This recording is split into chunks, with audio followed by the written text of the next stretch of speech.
This is St. Mary's Residential Training School. We were founded in 1954 by Bishop Charles Greco, and we've been serving children and young adults with developmental disabilities since then. We serve children and families from around the state, and their disabilities range from moderate autism to severe and profound developmental disabilities. We have 202 beds. They are currently all full, so we have 202 individuals ranging in age from about 7 years old to 42 years old. We provide residential services, day program, ABA services, and of course nutritional services, nursing services, and therapy. We have therapy consultants that come in, activities, recreation for the kids. We have a gym, putt-putt course, horse riding arena. So it's just kind of an all-around home. There are many reasons that families choose to have a residential care setting. It's not an easy decision, but we hear stories from families who are concerned for the safety not only of the child they're placing here, but for their other children. Families who they're not sleeping, they have to guard the door so that their child doesn't elope from the home, the child has destructive tendencies or self-injurious behaviors. So there are a variety of reasons, but it's always a difficult decision for parents, and we try to make that transition as easy as possible for them. St. Mary's was the dream of Bishop Charles Pascal Greco. He had this dream when he first came to the diocese back in the late 40s, and it kind of matured into this institution by 1954. It was located in Clarks, Louisiana, and it began through his thinking of it, acquiring a building that was an old hotel in this very tiny little town, and he already had the Sisters of Our Lady of Sorrows working in Moraville, and he knew them from his studies in Italy, and he asked them to move to work there. They stayed in Moraville. They asked for more sisters. He asked the Reverend Mother of the time if she had some more sisters to spare, and she accommodated him, and there began a very wonderful relationship between the Sisters of Our Lady of Sorrows and Bishop Greco in this ministry, beyond the school ministry in Moraville. The bishop saw a need for caring for these children who were severely and profoundly mentally retarded. And he saw that the parents did not have the wherewithal to care for them. Not in the sense that they didn't have money, because this place existed for many years because of the parents paying the way. There was no Title 19. He saw the potential of bringing these children together from all parts of the Mid-South, and they paid for their children to come here, and he did fundraising. There's a wonderful story of how Bishop Greco traveled to Washington, D.C. when the sisters' visas were about to run out, and they treated him well. The local politicians got him a seat in the dining room of the Senate, and he was sitting there, and someone told him, "You ought to go over and talk to that young senator over there from Massachusetts, John Fitzgerald Kennedy." So he went over to the table, asked JFK, as we know him, and JFK put a rider on a bill he had coming up for Bishop Greco, and the sisters were allowed to stay. It's a wonderful, wonderful vision for Bishop Greco, a gift, a legacy of his.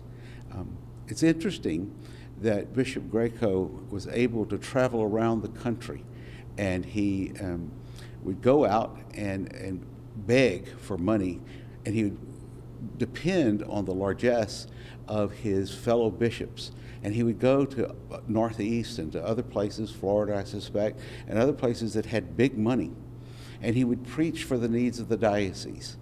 And he would include his two favorite places, St. Mary's and Holy Angels. He'd also plead for his seminarians out at Maryhill, another vision of his that people thought were impossible, and he would get money.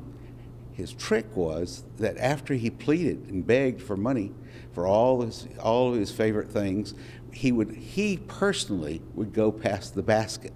Now, imagine the bishop passing the basket in front of you after he's begged for money. He would get very great response from the people, and he was noted for doing that. St. Mary's has 3 distinct programs, one of which is our day program, another one is our ABA Learning Center, and the third one is our work programs. I colored a teddy bear, pink, green, yellow, blue, and yellow. Our day program has about 120 clients in it, spread out into all sorts of activities throughout the day. They do everything from practicing skills that they've learned in their homes to practicing skills that they've learned at school. They have activities, people come in and do activities with them. For instance, we have a great partnership with the local library. They come in and read stories to our kids and do art activities with them. And then we also go to the library as a trip. So twice a month we're going to the library and they're coming to us. We also have kids who go out, for instance, and do seasonal activities. During Christmas time, we visited all the nursing homes in the community and sang Christmas carols to the residents in those nursing homes. And that was all done here in our day program. We also do a lot of community integration activities here in the day program. We are constantly going out. Every day there's a trip planned where we're going into the community. We are going to restaurants, going bowling, going to movies, all sorts of activities. Clients love it. This is the highlight of their day. It gets them out of their homes and into an area where they can really get to know other kids, get to have peer groups, and get to go and do things that they enjoy doing. There you go. Throw it back,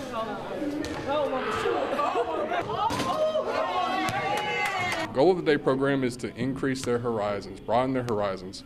We want them to practice things that they've learned already, learn new skills, learn social skills. We want them to have experiences that ordinarily they probably would not have. So we want to get them involved in music programs. We want them to get involved in community activities. So all of the festivals that are in the local area, we're hitting them. They enjoy the festivals. They bring all sorts of money and check out all sorts of food and take all sorts of rides, and they do everything that we would not like to do, but they do it more. To me, the success stories are touching. They're small, but they're touching. For instance, you might have a client who ordinarily does not speak to people, is kind of in their own little world, and then when they come to the day program and they're involved with people who are their own age, people who they don't get to see a whole lot of, but they get to see them here, and then they start to open up, and they start to talk, and they start to smile, and they start to do things that they haven't done before. The ABA program stands for Applied Behavior Analysis. In the ABA program, we use scientific-based principles to increase our learners' skills and decrease their inappropriate behaviors. We start by having our clients complete scientific-based assessments. Based on those assessments, we identify their strengths and their needs, and then we use those to create an individualized program plan. Those plans work on a wide variety of skills. For some of our learners, it could be learning readiness skills. So they're learning things like sitting in their chair, making eye contact, learning how to keep their hands down. We also focus a lot on communication skills. Some of our learners don't communicate verbally, so we use pictures to help them communicate. We have seen tremendous progress with our clients in the ABA program. One of our clients came to St. Mary's when he was 3. He was not toilet trained. He did not know how to feed himself. He was drinking from a bottle. He could not communicate at all. He had no communication skills. He is now currently thriving. He feeds himself totally independently. He's completely toilet trained, and he uses about 30 words daily to communicate. The goal of the ABA program is really to increase our clients' skills. So we focus on things like learning readiness skills, life skills. Some of those life skills include making the bed, learning how to make popcorn, learning how to put your clothes away, learning how to tie your shoes, brushing your teeth. Some of them even work on academic skills such as reading, writing, math, things like that. We've had many clients that have come to St. Mary's who are very selective eaters. They maybe only eat one particular thing or one particular texture, and we've really been able to improve their diet. They started with eating maybe only one item, and now they're eating a wide variety out of all the major food groups. We've seen great success with students from all over the state, and it's made such a difference in their lives and also in their families' lives. We hear from families all the time about the huge difference that our training has made, not only for them but for the whole family. They're able to take their clients home, go eat at restaurants where before they weren't able to do those things. St. Mary's work programs bring the kids out of their dorms and into the communities. They are focused on getting them jobs in the community instead of here on campus. So one of the great things that they do is they bring these kids in, they interview, they fill out applications. We have a staff person that works with them on filling out the applications, completing resumes, interviewing skills. Then they go and they sit for job interviews in local businesses off of campus. So they might go to a restaurant and interview for a job in dishwashing, or they may go to a grocery store and stock shelves. We have clients right now that are working at grocery stores, hospitals, restaurants. They're working at a Mary Hill Renewal Center, which is a Christian facility, a Catholic facility. They go in, they clean the rooms, they make the beds. They do all sorts of stuff, and it's really an opportunity for them. It gives them a lot of dignity and respect because they're not only are they in the community doing stuff, helping society, but they're also earning a paycheck, which is really important to them. They love earning their money and being able to go spend it on things that they want to buy. We've had a lot of kids go into the community and get jobs and then get promotions. For instance, we've had one client who was working at a local restaurant, and within a matter of a year, he got 3 promotions. And to him, that was an amazing feat. He not only did he get a job and he was making his paycheck, but he was being bumped up from cleaning tables to working in the cash registers to also cooking. It was a big dignity deal for him. He loved the fact that he had not only a job, but a paycheck and was getting recognized for the hard work that he was doing. We're standing in the clinic area at St. Mary's, and this is the area where clients come for clinics. They come to see a wide range of physicians. They'll see the dentist here, they'll see the neurologist here, they'll see our medical director here, they see the psychiatrist here. We hold a dental clinic here. So, and if they have an injury or an illness during the day, they come to this area for us to evaluate them and decide whether or not we need to send them to the hospital or the urgent care or to a doctor's office for whatever might be going on at that time. In a typical day in our clinic, we might see a child who fell down on the sidewalk and skinned his knee, and they'll come in for treatment. We may see a child who's had a seizure somewhere on campus that we've had to go and get and bring back to this area to either give them some medication to stop the seizure or send them out to the emergency room or back to their area to lie down. Maybe we'll see someone who has a viral type illness, nausea or vomiting.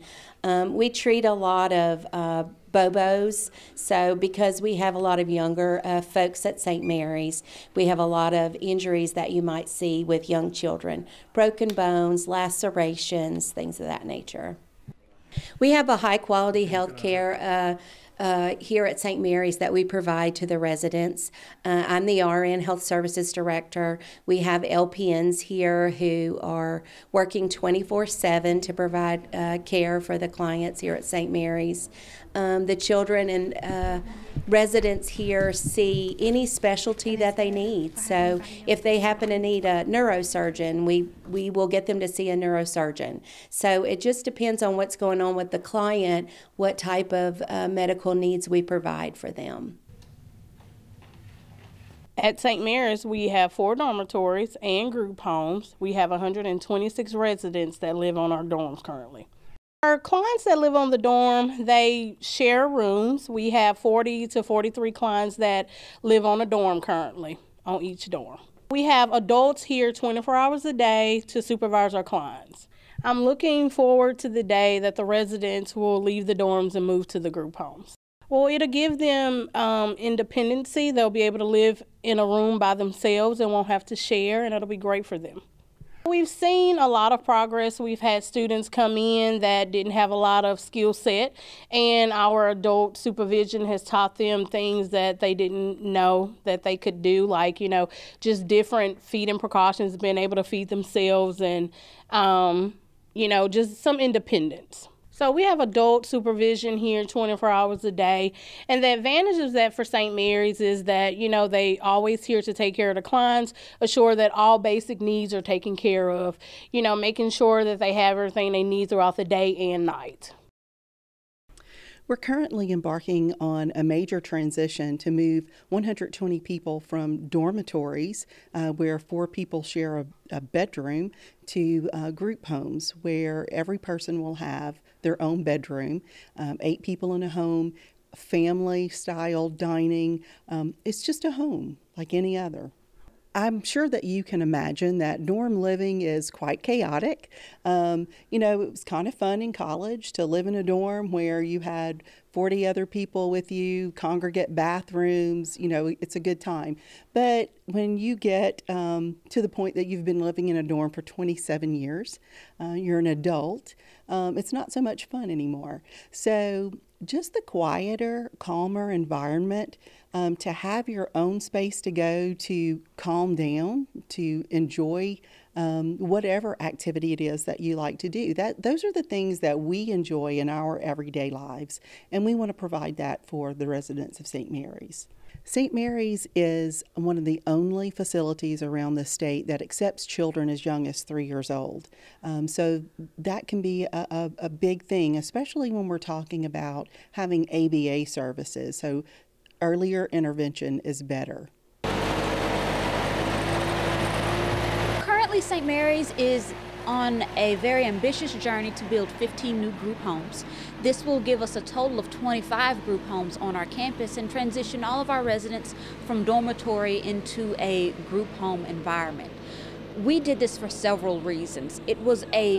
First of all, we wanted to improve the quality of life for our clients, and dormitory living wasn't the way to do it. About 10 to 15 years ago, our board made the decision to allow our residents a bed for life.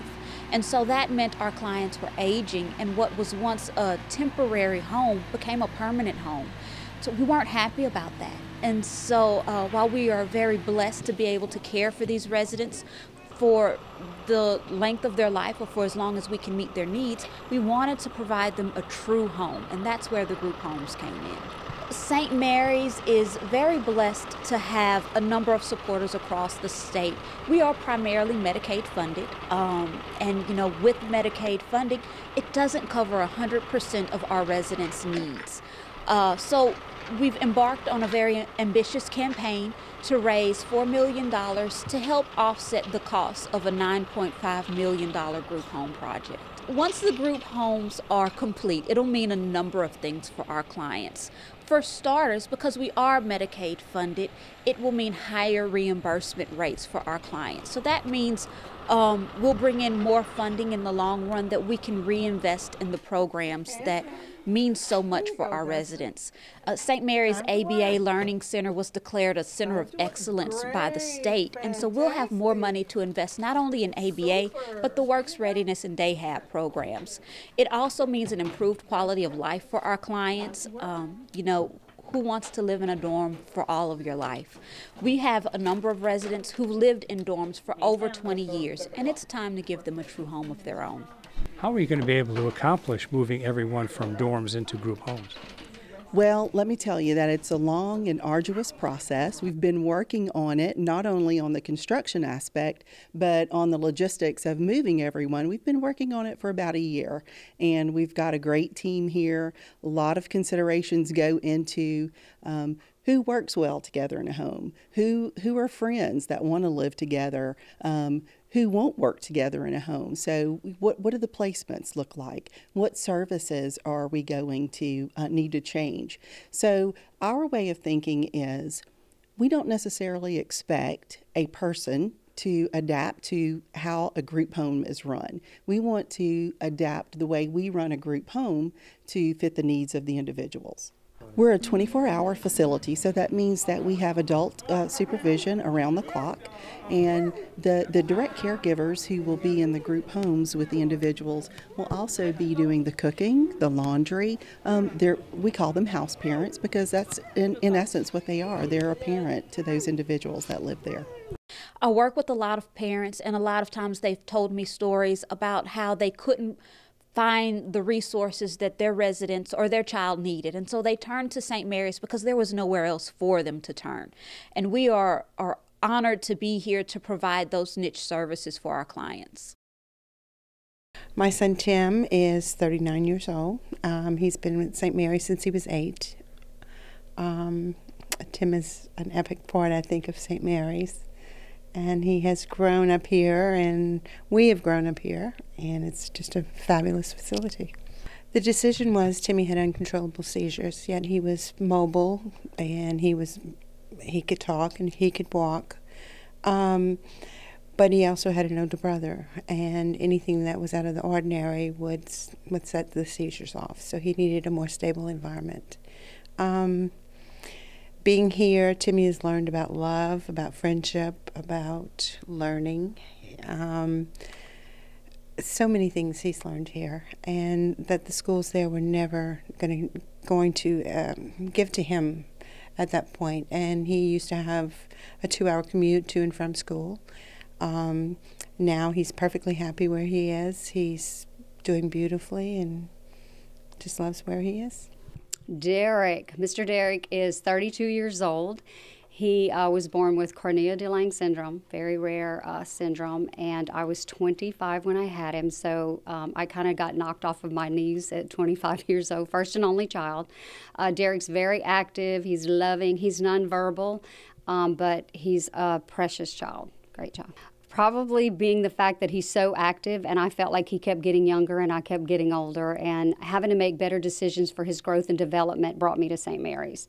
And it was a God thing because I'm a praying woman and a woman of faith, so I knew that if the decision had to be made, it had to come from him. And so I made the decision on my own to come and visit St. Mary's, get the information I needed, and prayed for a lot of peace, and it came. So for Derek, it was the perfect thing for him. St. Mary's, if you've been here as long as we have tried to put our children in other group homes, which have been very unsuccessful because of the love and the care that they get at St. Mary's, unlike anywhere they will ever get.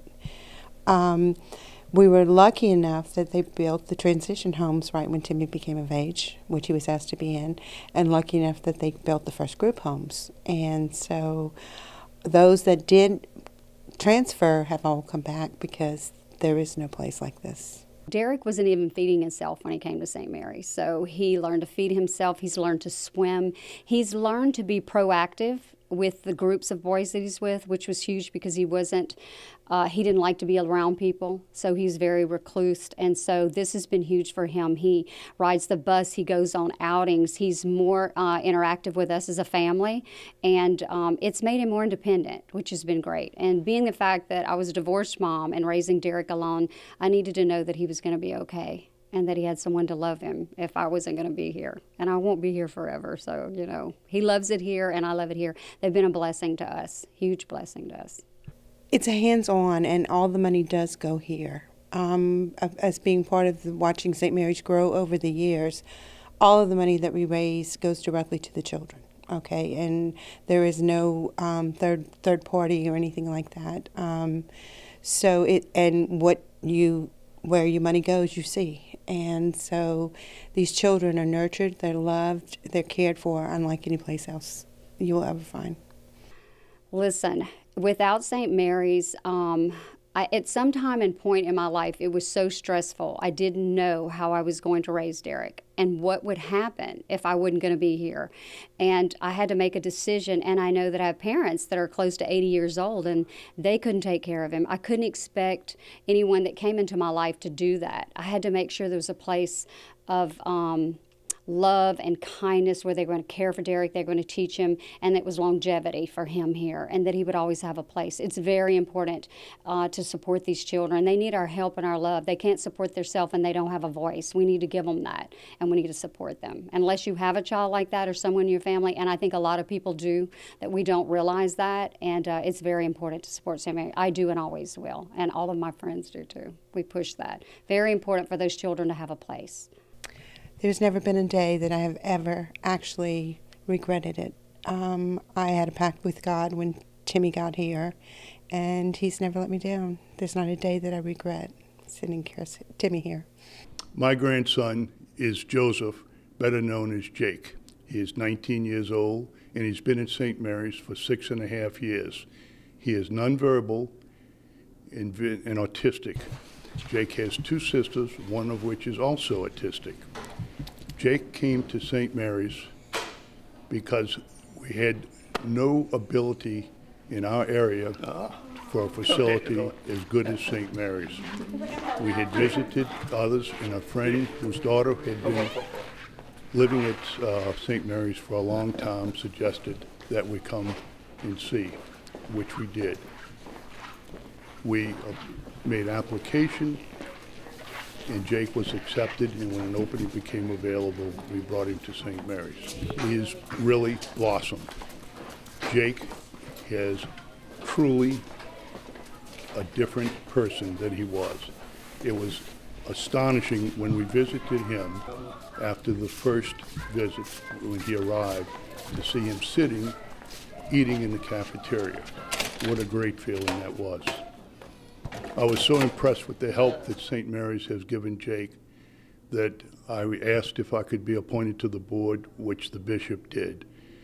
St. Mary's, in building these new residential homes where each client will have a bedroom, is truly amazing. They will change from an institutional type setting into a regular residence. What value will that have for Jake and others?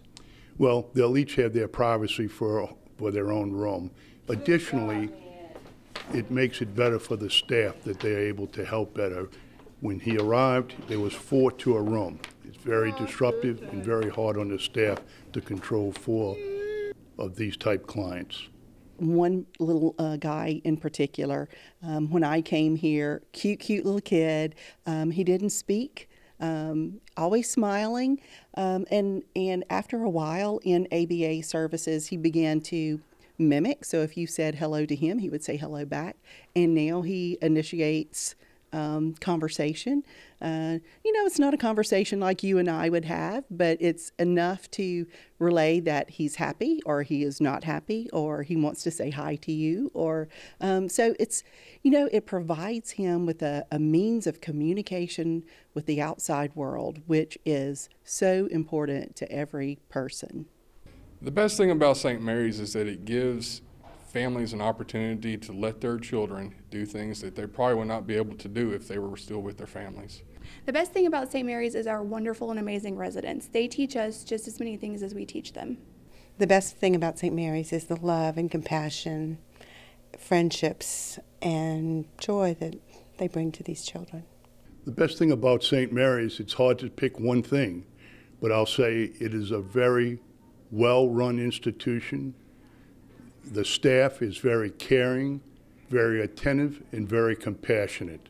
The best thing about St. Mary's is the love and support that they give these children. It's amazing what they do here. They love them. This is home to those children. The best thing about St. Mary's is to see our clients grow and to see them become independent and to just ensure that their basic living skills are taken care of. We at St. Mary's, we teach our kids to be very independent, and that is what our accomplishment here is. It is so incredibly important for the community to support St. Mary's. We reach out and impact families across the state, and we are helping your most vulnerable neighbors, children and young adults with developmental disabilities. And so the support we receive throughout the state and sometimes beyond the state of Louisiana is so important because it allows us to provide those services that really make a difference for our clients. One thing that we have to keep in mind is we're fortunate enough to live in a time that individuals with developmental disabilities have such a wide choice of services, and many choose to have services provided in their home or in their community, and that's such a wonderful thing. But for some families, that is just not an option, and for those families, St. Mary's is an answer to their prayers, and we hear that over and over and over again. The best thing about St. Mary's is that it is a resource for families who greatly need it. It's a resource of last resort for a lot of our families. If people have questions or would like more information, you can go to St. Mary's website or call us at 318-445-6443.